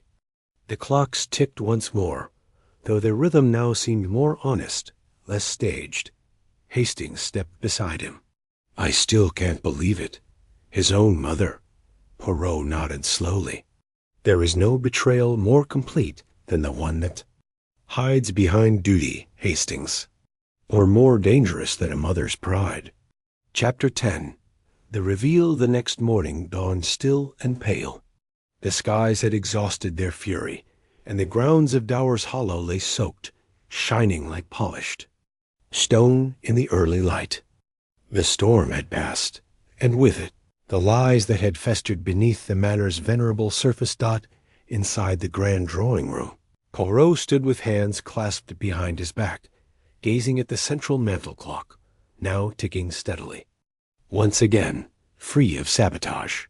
For the first time since his arrival, time in the house felt real. He turned slowly as Inspector Charles Norridge of the County Constabulary entered. She has confessed, then? Poirot asked softly. Yes, Norridge replied grimly. Detailed, methodical, as though she were recounting a dinner menu. She even named the poison, aconitine, extracted from monkshood in the gardens. Sighed she dried it herself. Claimed she had read about it in a Victorian pharmacopoeia. Poirot closed his eyes. Such elegance, such coldness. She claims it wasn't murder, that she was preserving the honor of the family. Of course, Poirot murmured. But in preserving the name, she destroyed the blood. By late morning, Poirot had called one last gathering, not of suspects now, but of the mourners. Estelle Broom, now freed from suspicion, sat near the window, a shawl drawn over her shoulders. Angus stood silently behind her, his hands folded. Margaret Wetherall, eyes red-rimmed but clear, had prepared the room. Hastings was there too, flanking Poirot, notebook tucked beneath one arm. Poirot addressed them gently. You have all suffered. He began, and for that I offer not just truth, but clarity. Let us now lay the full picture bare, so that the shadows may no longer grow. He moved to the hearth, resting one hand lightly on the mantel. Geoffrey Willoughby received a letter. A threat from Helena Bryce, an old lover whom he had abandoned years ago. The letter spoke not just of scandal, but of something more. Dangerous. Love reborn. She wished to return. And Geoffrey. He considered it. He turned slightly. Estelle Broom had sensed the change. She read the letter before Geoffrey did. And in her pain, she confronted nothing, but feared everything. She placed the letter back where it could be found and waited to see what Geoffrey would do. She did not kill, but she hesitated, and in that hesitation, fate entered. Poirot stepped closer to Angus. The butler, Mr. Angus, long devoted to the Willoughby name, but blinded by tradition, also intercepted the letter. He read it, panicked, and sought to delay Geoffrey's intentions by administering a small amount of tonic to his tea. His actions were foolish, criminal, but not murderous. Poirot held up a hand, but Geoffrey never drank the tea. His gaze swept the room. It was Claudia Willoughby who dealt the final blow. She, too, discovered the letter, or more precisely, the truth of it, and understood what it would mean. Her son had defied her, threatened her hold over the estate, her order, her legacy. She prepared her own vial, aconitine, harvested from her own garden, and delivered it in his whiskey when he retreated into the clock-room. Poirot turned back to the group. She altered the scene with precision, tampered clocks, folded hands, wiped pens. She used Angus's actions as a veil, confident the truth would be obscured beneath his mistake. Estelle whispered, "But why would she go so far? Couldn't she have persuaded him?" Poirot's eyes glinted. She did not want to persuade. She wanted to prevent, forever, because for Claudia Willoughby, Geoffrey's freedom was treason. A long silence followed. Then Angus said, in a cracked voice, "I helped her, unwittingly." "You were her smokescreen," Poirot said gently, "and you are guilty of deception, but not of the final act." Poirot walked to the center of the room and stood very still. This, mise Amos, is what happens when control becomes obsession, when family becomes ownership, when duty becomes delusion. He turned to Estelle. "Your engagement is broken, your illusions shattered, but you are free." To Margaret, he said, "You saw everything, and chose caution. That, too, is a lesson." And to Angus, finally, "You have served this house faithfully, but perhaps now is the time to choose truth over tradition." Poirot reached for his gloves, slipping them on with care. "My work here. It is done." As he and Hastings walked slowly toward the car waiting in the gravel drive, Hastings asked, "You've solved dozens of cases, Poirot. Why did this one feel so personal?" Poirot stopped at the threshold. "Because, Hastings," he said, eyes drifting toward the house behind them, "this crime was not born of greed or rage, but of a twisted form of love. And such love, when poisoned, leaves behind the deepest scars." He straightened his tie. "And also because I despise a lying clock." They stepped into the car as the bells of Dowers Hollow began to chime, one after another, each by a slightly different time. None of them were correct, but at last the truth was. Chapter 11. The reflection. The wind had returned by evening. But this time it was not a storm. It whispered through the hedgerows of Dowers Hollow, like an old friend come to gather the last traces of sorrow and carry them away. The manor stood quiet now, not in mourning, but in relief. The illusion had been shattered. The truth laid bare dot in the guest wing. Hercule Poirot packed slowly and methodically. Every item folded with precision, every seam aligned, every button fastened. Not even the linen handkerchiefs escaped his scrutiny. Hastings leaned against the mantel, watching in silence. "Well," he said finally, "I suppose it's over." Poirot did not look up. The case, it has been resolved. But the consequences, they have only begun. Do you think Claudia Willoughby ever truly believed she was doing the right thing?" Poirot placed a pair of gloves atop his suitcase and clicked the latches shut. "She believed, Hastings, that her will was the same as the will of the house, that she was Dowers Hollow, that without her guiding hand, all would fall into ruin. It is a common delusion that control equals love. But love," he said, straightening, "requires surrender." He walked to the window, gazing out across the misty lawn. Clocks. Such a strange symbol, n'est-ce pas? Time ordered. Time controlled. Geoffrey Willoughby surrounded himself with them. His mother arranged them. Angus polished them. But none of them understood the lesson. What lesson is that? That time cannot be owned. It passes, no matter how many hands you set upon it. Poirot tapped the glass lightly. Geoffrey wished to move forward. Claudia refused to move at all. And so they collided. Hastings said quietly, "And Estelle?" Poirot gave a faint, sad smile. "Ah, the mademoiselle. She lived too long in shadows. She mistook silence for virtue, passivity for safety. She has learned now, I think, that when truth knocks, one must answer, not hide behind drawn curtains." He turned. "The young woman has strength, but she must choose her life, not let it be chosen for her. That is how we move from tragedy to wisdom." Hastings studied Poirot. who was now adjusting his cuffs. "You take it all rather personally, old man." Poirot's voice softened. "Because I have seen too many lives ruined by the illusion of preservation. People thinking that by freezing a moment, they can save it.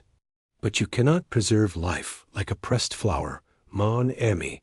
It must be allowed to change." He picked up his valise. "Come, the train to London waits for no one, not even Hercule Poirot." As they stepped through the foyer, they found Estelle waiting in the corridor. "Mr. Poirot," she said, her voice quiet but steady, "I wanted to thank you." Poirot inclined his head. "It is not thanks I desire, mademoiselle, only understanding. I've been doing a great deal of thinking." He gave her a knowing smile. Thinking is the beginning of courage." She held out a small velvet box.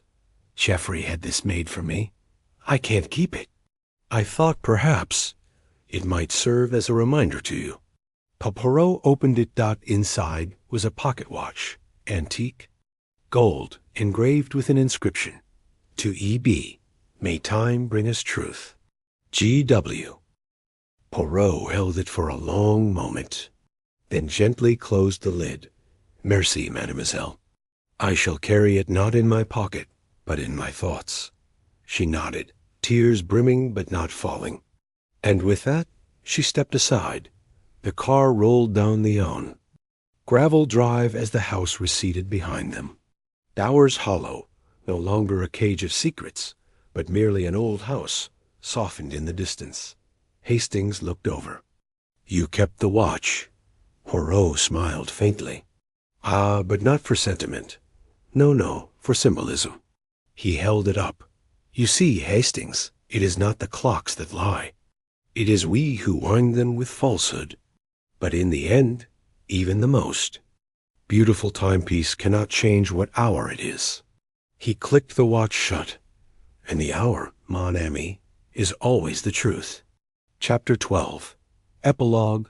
A matter of time 2 weeks had passed since Hercule Poirot left Dowers Hollow behind.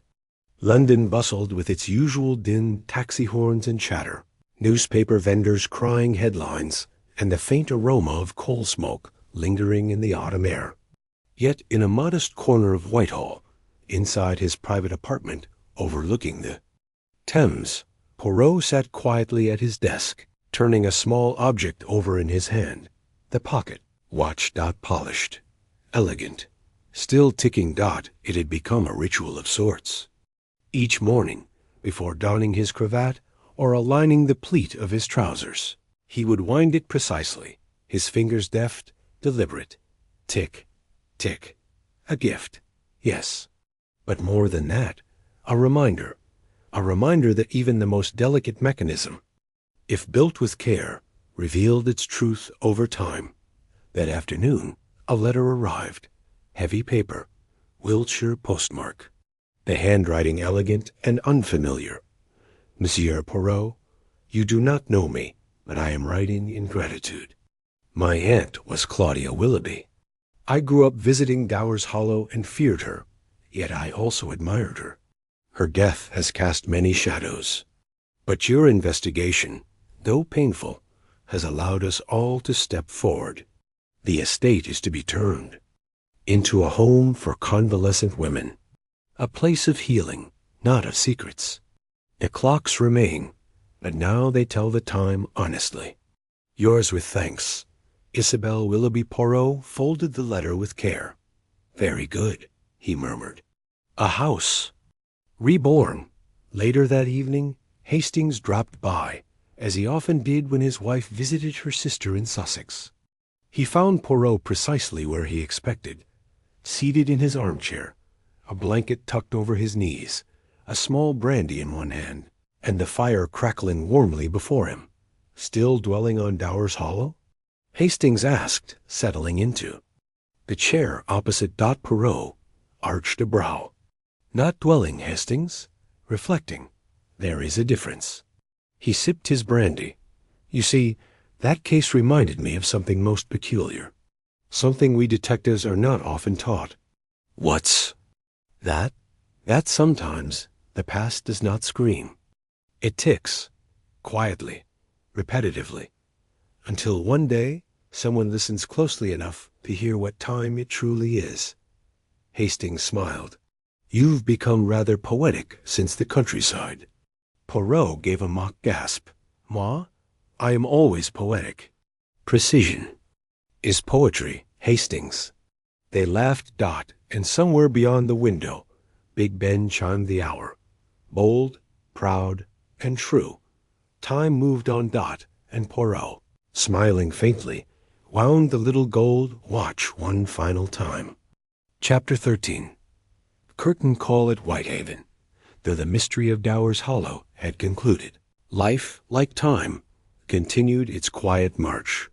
Yet, as is often the case with men such as Hercule Poirot, the past rarely remains content to rest in peace.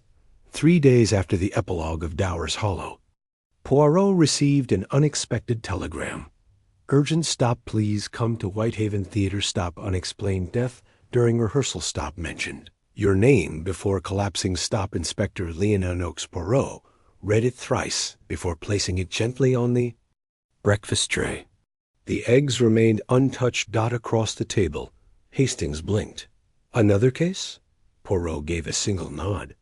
It seems that the curtain rises once again, mon ami, and this time on a stage. Whitehaven Theatre, nestled in the seaside town of Bridford, was a baroque jewel that had faded gently over time. The ornate gilding of its balconies had lost their shine. The velvet curtains were dulled with dust.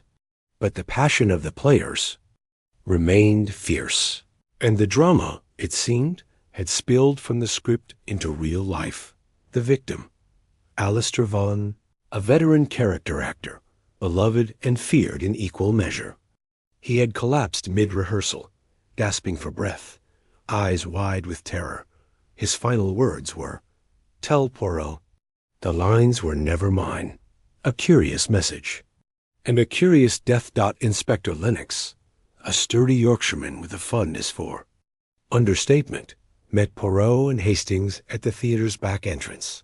"We've ruled out natural causes," Lennox said.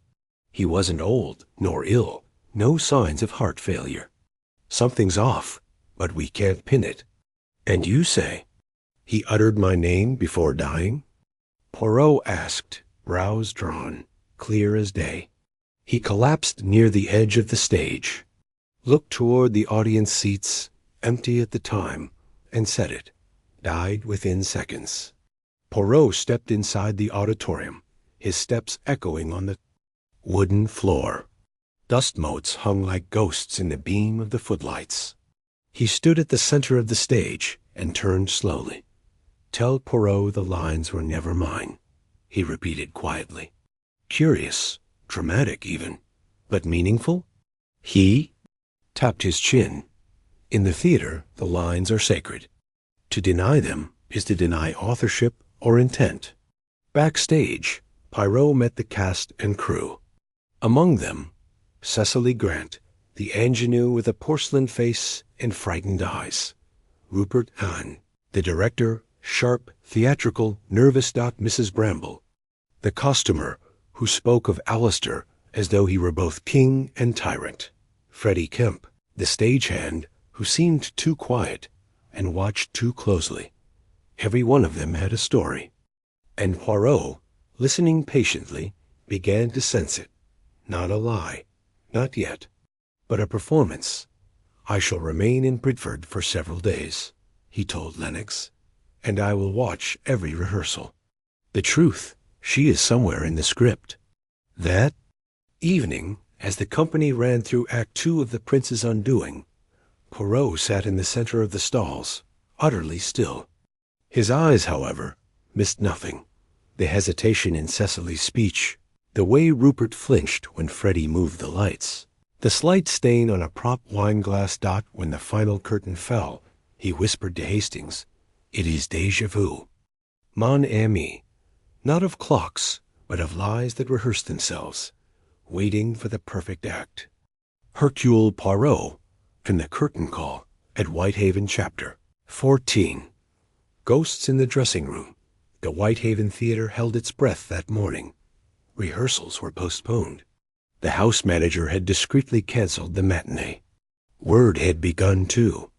Spread across Bridford, not only had Alistair Vaughan collapsed during a rehearsal, but Hercule Poirot had arrived to investigate.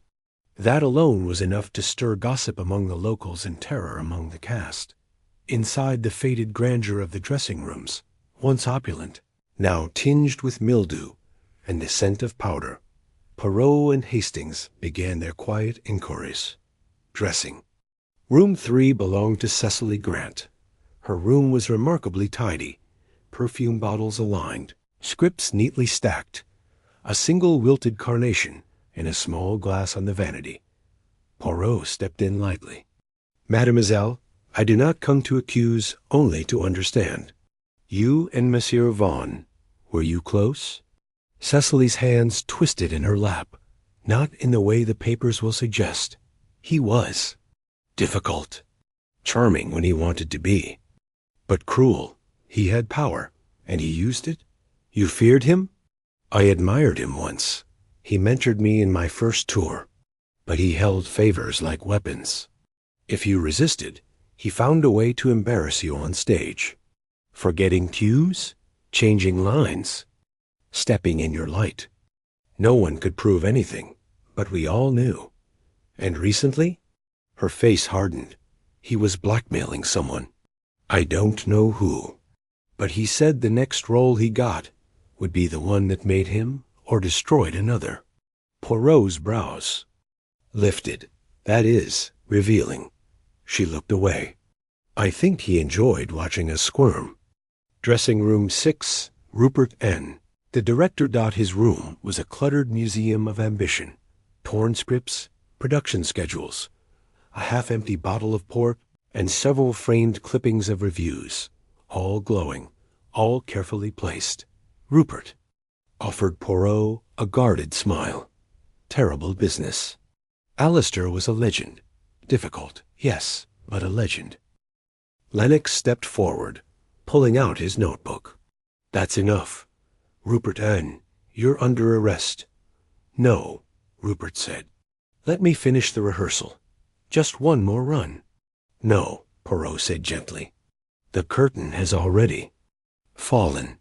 Outside, as the afternoon sun poured golden light across the cobbled streets, Hastings asked, "You knew it was Rupert from the start?"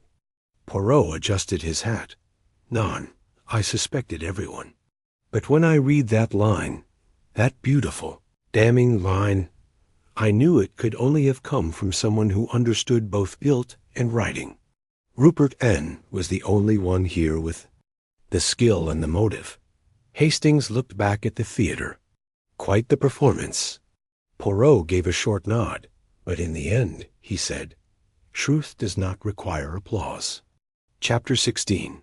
The final bas de cell at the Bridford Constabulary was narrow, lit by a single flickering bulb. Rupert N. sat hunched on the bench, still dressed in the fine rehearsal coat he had worn that morning, though now it looked like costume on a man who had forgotten his lines. Poirot stood before him, quiet, composed, his gloved hands resting. Atop his walking stick, "Merci, Inspector Lennox," Poirot said. "I will speak with him alone." Lennox gave a nod and exited, closing the door with a dull clang behind him. Rupert looked up. "So, this is it, is it?" "The final act." Poirot did not smile. "There is always one final act, monsieur, but not all men are allowed to direct it." A bitter laugh escaped Rupert's throat. "Did you come to gloat?" "None," Poirot said gently. "I came to understand. You orchestrated a death with great artistry. But why such cruelty, such precision?" Rupert leaned back, eyes glassy. "I was tired of the lies. Tired of watching that man, that pompous, aging fraud, get everything he wanted, while I carried the weight of someone else's words on my shoulders." "You speak of the last light," Poirot said softly. Rupert hesitated.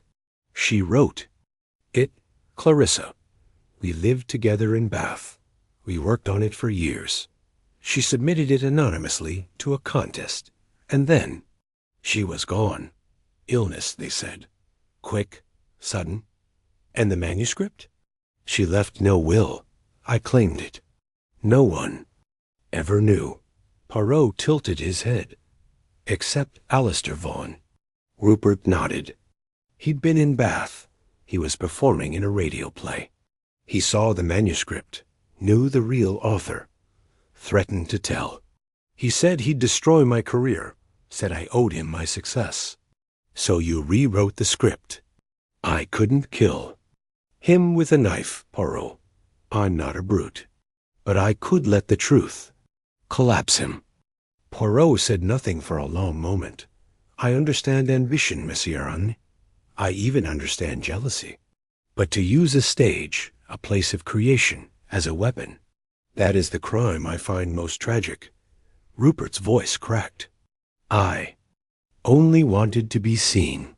Poirot's eyes glinted. And now you are. The next morning, a press release from the Whitehaven Theatre was quietly distributed to local papers. Due to unforeseen tragedy, the autumn production of The Prince's Undoing has been cancelled. The Whitehaven will remain closed through the winter season. Refunds may be requested at the box office. The marquee, once bright with anticipation, now bore only the black and white word. C.L.O.E.C.D. Poirot and Hastings walked once more along Bridford's promenade, sea mist brushing their cheeks. I must say, Hastings muttered, it wasn't the sort of case I expected. No blood, no locked rooms, just words. Poirot smiled faintly. Ah, but the most dangerous weapon in the world, Hastings, is not a dagger or a gun. No, it is narrative. The story we tell ourselves or tell others. When that story is false, lives unravel. They paused by the edge of the theater district. The posters had been taken down. Poirot looked up at the vacant marquee. He killed with a script, he said. But not just one of fiction. He wrote a script of reputation, of fraud, of borrowed brilliance. He tried to live in someone else's voice. Hastings glanced sideways. You mean Clarissa? Poirot nodded.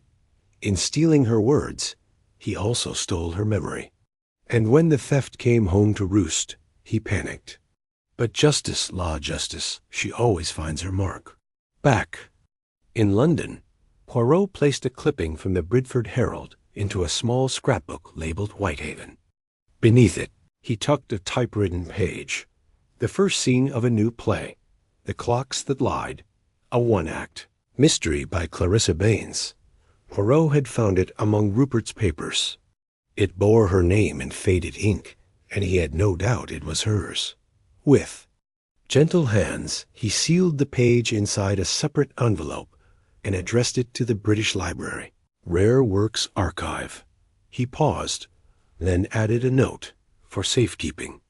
Let her words live as her own dot, as the clock on the mantel chimed once.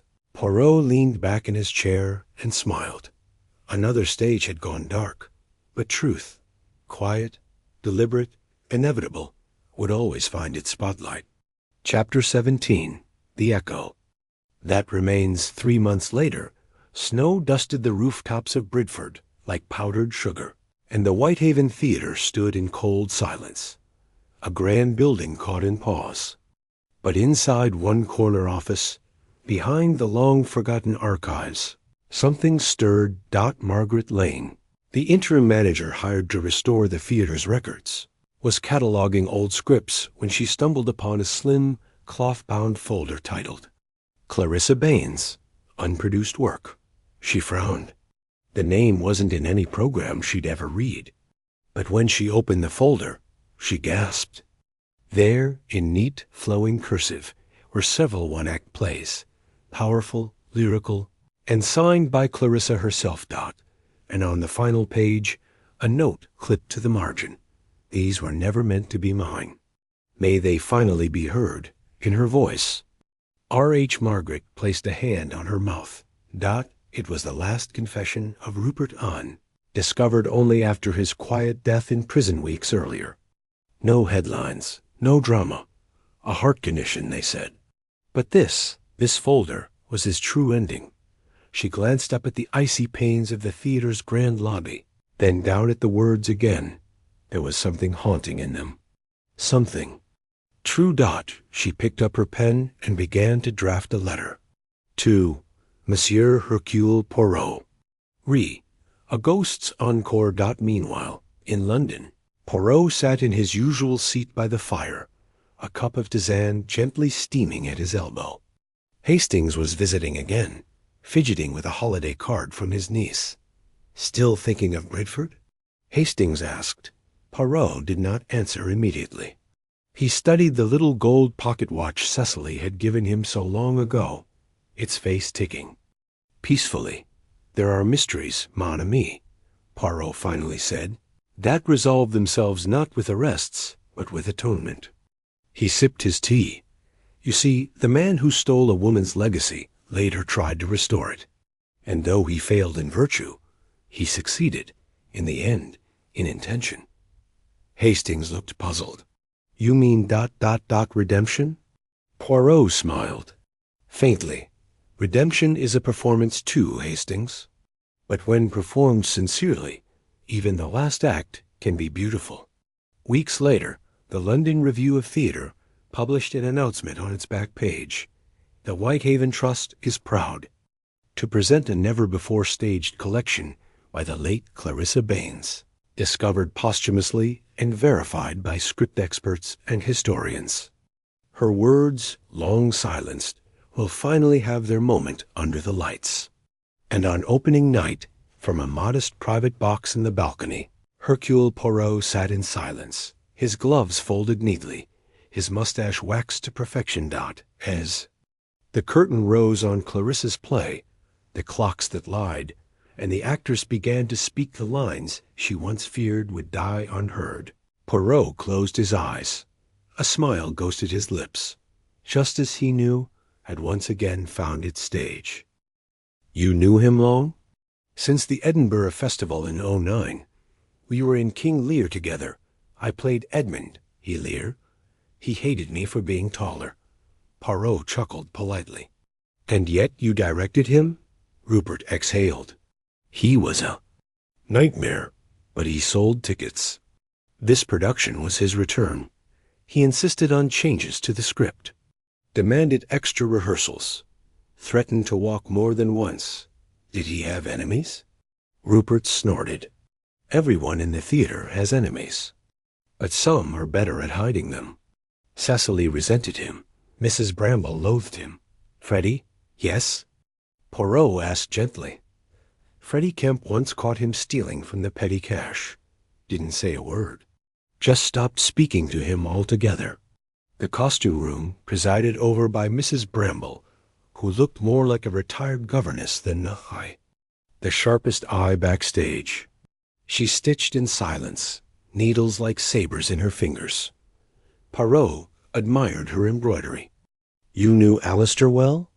Well enough to know he didn't deserve the accolades he got. He had talent, but he was cruel with it. He once cut up a dress I spent 3 days sewing, said it made the lead look too pretty for the tragedy. Did you threaten him? She didn't look up. I told him I'd put real poison in his stage goblet one day. Poirot blinked. It was a joke, monsieur, mostly. The rigging loft, where Freddie Kemp worked. Freddie was thin, intense, with grease on his hands and a distrustful glint in his eye. He barely nodded when Poirot approached. I was told you once caught Mr. Vaughan stealing. I caught him counting the cash box after hours. Said it was a check. Didn't argue. Didn't explain. And you said nothing? Freddie shrugged. Wasn't my place. The theater doesn't care if you're a scoundrel. They care if you draw crowds, Poirot observed him closely. Yet you were loyal enough to stay. I stayed because I love the theater, not the people in it. Poirot looked up at the network of ropes and counterweights above. You see. Everything from up here? Yes. More than I should. Poirot's eyes glimmered. Then perhaps, monsieur, you saw who tampered with the prop goblet? Freddie turned sharply. It wasn't the goblet. Poirot paused. No, Freddie crossed his arms. He died before he drank. Clutched his chest during the first monologue. But he hadn't touched the wine yet. Poirot gave a small nod. Most interesting observation. Later that evening, Poirot sat with Hastings in the theater's private box, reviewing his notes. He did not drink, Poirot murmured. And yet he died as though poisoned. The lines, Hastings. The lines were never his. Hastings frowned. Still puzzled by that, eh? Indeed. He meant more than the script. He meant that something placed in his mouth, or words spoken by him, were not truly his.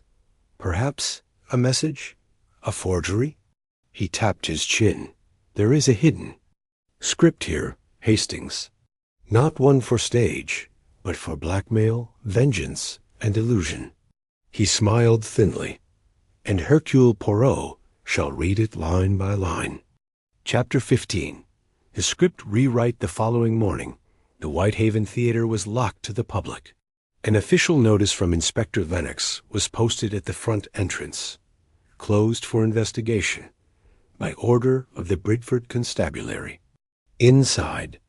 However, Poirot paced the echoing stage alone, his patent leather shoes tapping rhythmically across the boards. The theater was empty, or so it appeared. From the orchestra pit, Hastings emerged with a stack of paper. I found this behind. The conductor's stand, he said. Scripts, 5 copies. Slightly different formatting from the official print. Poirot took them wordlessly and leafed through the first. His brows lifted almost immediately. Hastings, my friend, this is not a script for the princes. Undoing. It's not? No, it is the play. But how curious, it is a different version. He pointed to a monologue in Act 2. In this version, Alistair's character says, I buried the truth with the ashes of her name, and the star shall never rise on that sin again. He flipped to another copy, but in the official script, used during rehearsal, that line does not exist. Instead, it reads, let her name fall into silence, and let the curtain fall beside it. Poirot looked up, eyes sharp. There has been a rewrite, and someone inserted a false line. Poirot convened a meeting in the green room with Inspector Lennox, Cecily, Rupert, Mrs. Bramble, and Freddie. Tension clung to the air like stage fog.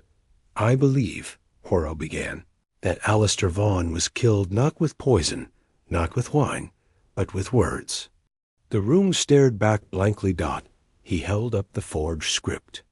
This version, doctored by someone within this theater, contains a line that did not belong to the playwright, a line Alistair was forced to speak. Rupert blinked. That's ridiculous. Why would a line kill him?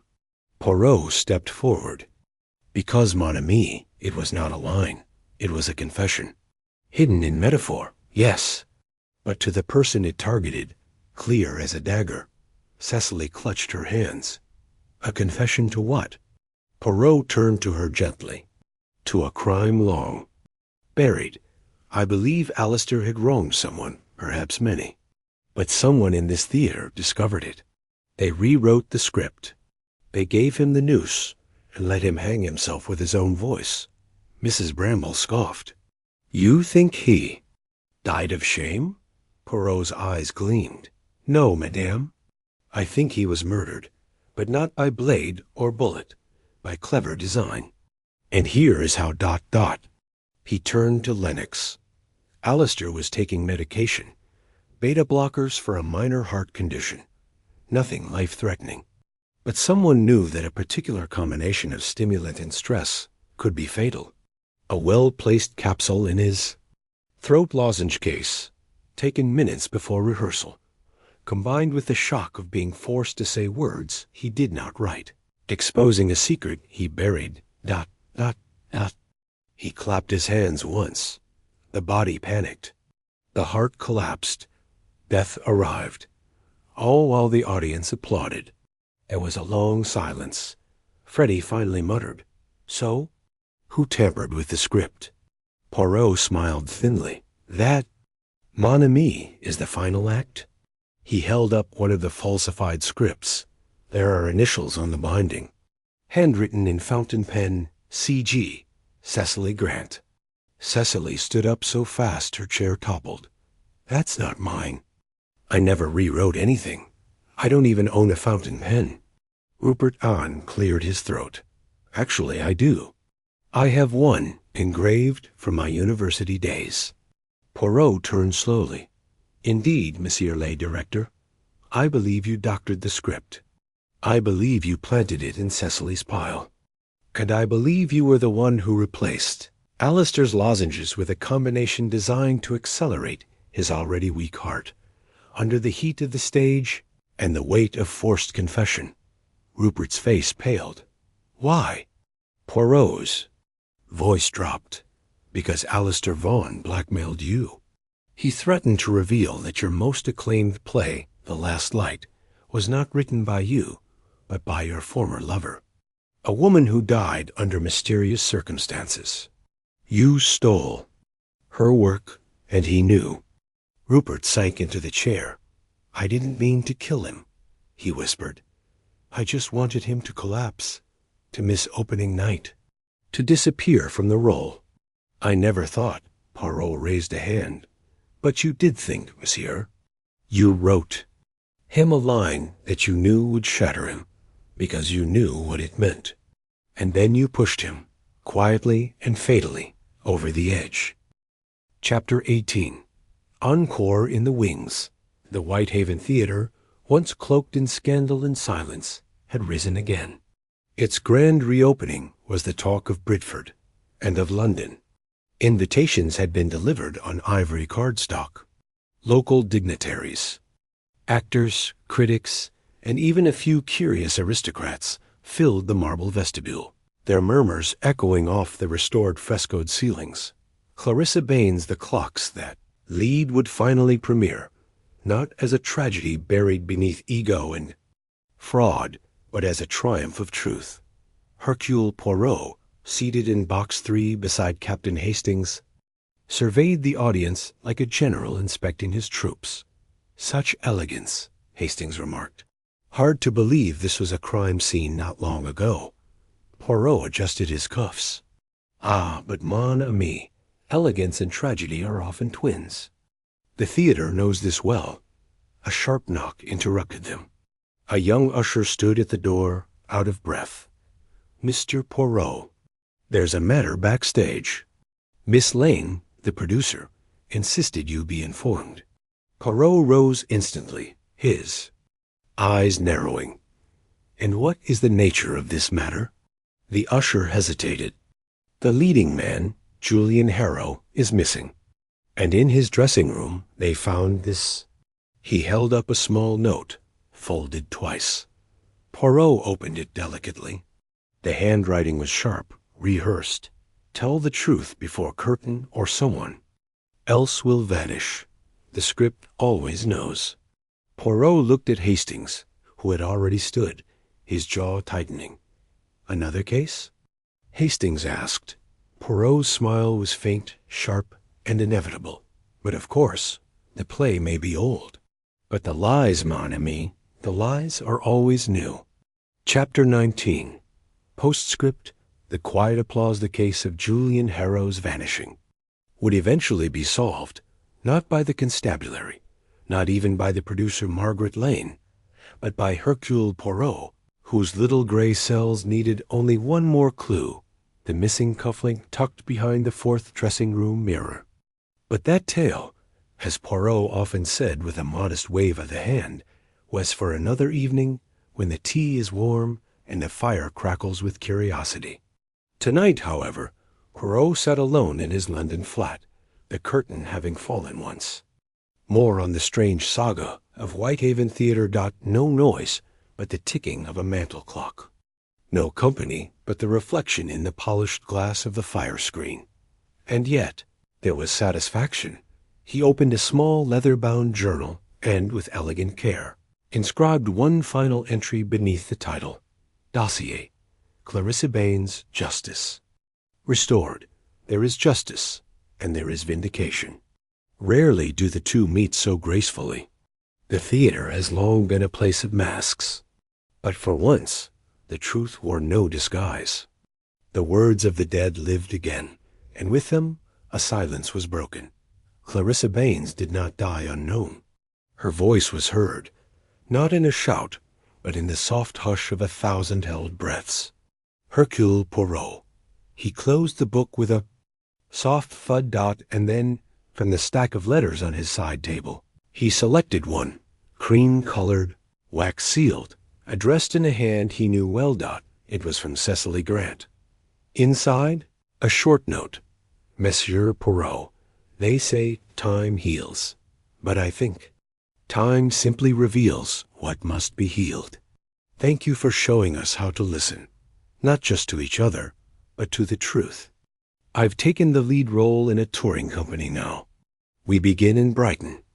The play, Clarissa's second script. She called it The Stillness Between Bells. I think you'd have liked her. She wrote for the soul, not the spotlight, yours.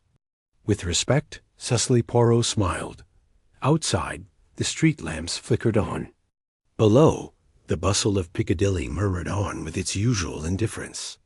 But up here, in the quiet warmth of a man's careful solitude, there was peace. Poirot lifted his teacup, took a sip, and let the silence settle. Not all applause is thunderous. Some comes softly, like the ticking of a clock that no longer lies. Chapter 20. The legacy of Silent Spring came early to London that year. The trees in Hyde Park had already begun to blossom, their pale petals drifting like ghosts across the stone walkways. Poirot, ever punctual, sat at a wrought iron table outside his favorite patisserie, enjoying a perfect tart au citron, and a view of the city stirring into bloom. Opposite him sat a quiet guest, Margaret Lane, the Whitehaven producer now, with a publishing contract in hand and 3 successful revivals behind her. She placed a slim package wrapped in brown paper onto the table between them. I thought you should have this. Poirot raised an eyebrow and gently unwrapped it. Inside was a first edition copy of Clarissa Baines' collected plays. The voice unmasked. He ran his fingers along the spine. Turs elegant.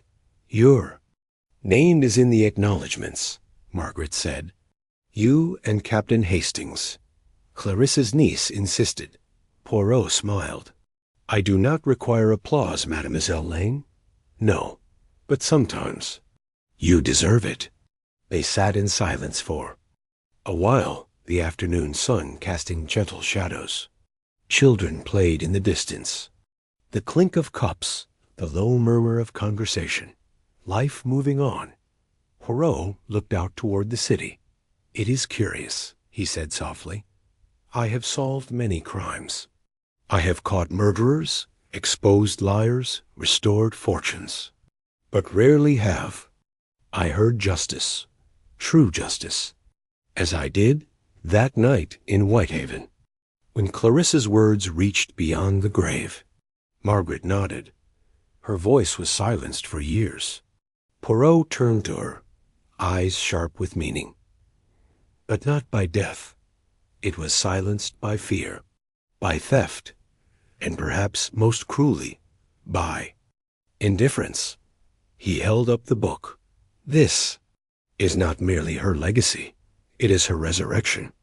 That evening, Poirot returned to his apartment and placed the voice unmasked beside his most treasured books, near Shakespeare, near Dickens, and just beside an early French edition of Voltaire. Hastings had joined him for dinner. As he often did, they ate simply, a fine stew, a little wine, and Poirot's usual digestive routine of orderly tea and reflection. Will you ever go back to Whitehaven? Hastings asked. Poirot chuckled. None. I have already taken my final bow there, but it feels unfinished somehow, don't you think? Poirot sipped his tea. Life, Hastings, is never tidy.